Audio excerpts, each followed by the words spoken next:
further ado, this would not be possible if it wasn't for our governor agreeing to come here to sign these 4 pieces of legislation, but also paying tribute to Kenneth Ross, understanding that he tragically lost his life here, the governor of the state of California, Gavin Newsom. Thanks, Senator.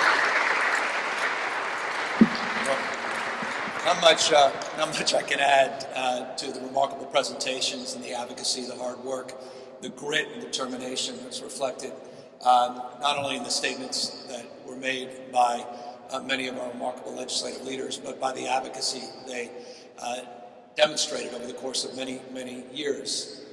God's delays are not God's denials. We had a setback last year in this critical bill with Senator Bradford, but he came back with your advocacy, with your support, with the remarkable moral leadership that is assembled here today, not least of which by the most powerful force on planet Earth, mothers, that are here with tremendous, I can't imagine, grief and pain and loss, but also, hopefully, this provides a little hopefulness and softens the edges a little bit. That your most precious, your children, lives are not in vain, and that their loss somehow can ennoble all of us to do more and be better, and ultimately express ourselves in a way that can save other people's lives and have an impact in a way that does justice to the cause that unites us, which fundamentally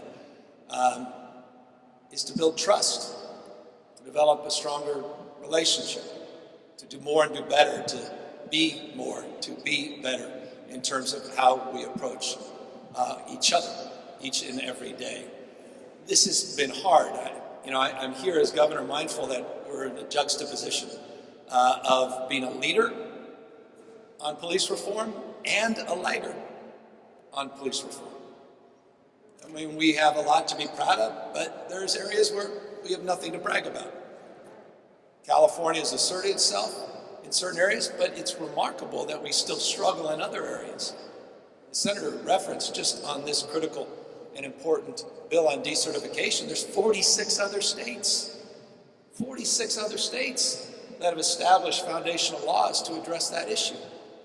Why is it so hard to do the right thing? And yet it remains still hard to do the right thing. And it's true in other areas. Last year with the work that we did together on corroded holds and challenges now with addressing the issues of, I know it's complicated when we talk about positional asphyxia, but it's very personal. The opportunity to lead in those spaces presents itself when we sign these bills, but we have work to do. Just because you sign a piece of legislation doesn't change things fundamentally. It's the application. Program passing is not problem solving. It's the hard work that we have to do to make real the promotion and the commitments that we are advancing here today with these 5 important bills. I want to acknowledge, and I appreciate they were acknowledged, Assemblymember Gibson for his outstanding work and contribution to this bill package. I want to acknowledge and thank Senator Skinner for her commitment. Issues of records has also been an area where California has lagged remarkably.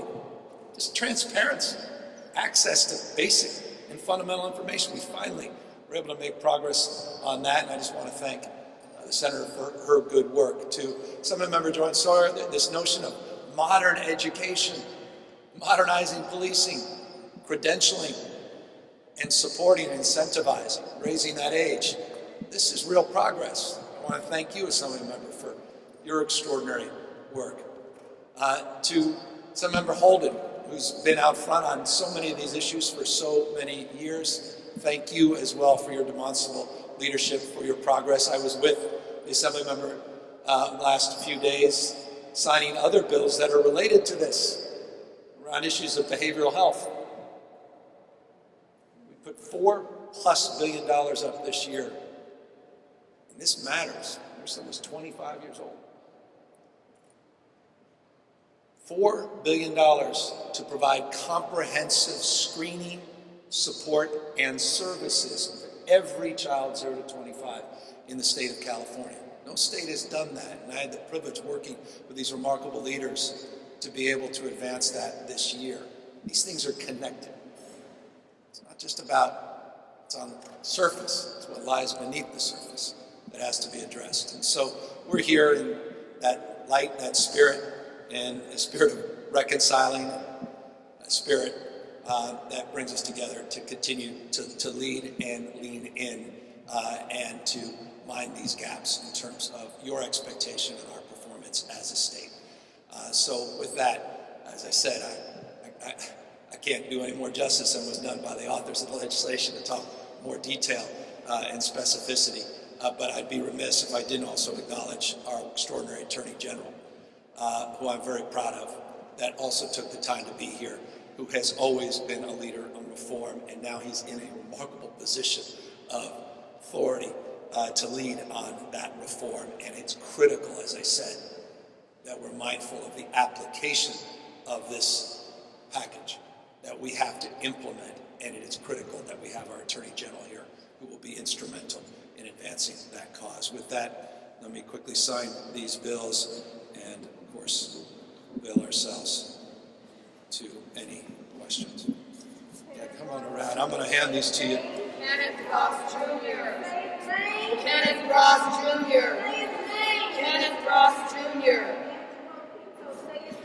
Angelo Quito. Angelo Quito. Angelo Quito.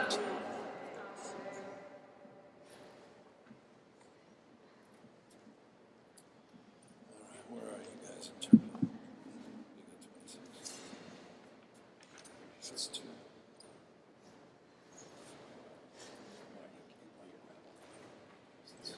Sketchy. We can raise those bills. Can we see them? Can you hold them out?